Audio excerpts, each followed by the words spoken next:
Во Прилеп достигнате врвот на пикот на овој бран и во наредните денови се очекува да се постигне едно стабилно плато, после кое треба да започне да опаѓа бројот на заболени. Ова е ставот на прилепските епидемиолози, кои велат дека засега стабилна била сликата и кај училиштата, каде што најмногу постоеше страв за ширење на вирусот. За скринингот на учениците се уште не знаат кога и како истиот би се извршувал. Со на второто полугодие од школската година, значи немаме потврдено позитивни ниту наставници, ниту ученици. Еден наставник е позитивен, меѓутоа тој е позитивен пред почетокот на школската година, така да воопшто не бил во контакт со учениците, а во градинките има две позитивни воспитувачки кои што се наоѓаат во изолација.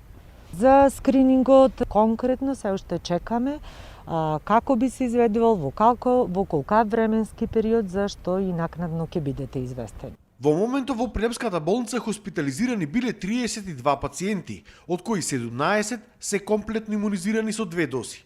Модуларната болница е претворена во дневен ковид центар кој што го посетуваат 41 лице. А во моментов не се размислувало други одделенија како во минатото да се пренаменуваат во ковид центри. Интересот за имунизација во Прилеп и понатаму бил слаб. Хоспитализираните се повозрасни и се наоѓаат во потешка состреба. И да напоменам повторно како и секогаш, голем дел од нив се невакцинирани и точно тие имаат потешка клиничка слика. За жал, интересот за вакцинирање и понатаму не е голем. Оние граѓани кои што се обраќаат за трета доза, има поголема заинтересираност, но оние кои што се заинтересирани за прва доза е помал бројот на тие граѓани. Инаку во моментов во Прилеп, според статистиките на Центарот за јавно здравје, активни биле 514 случаи.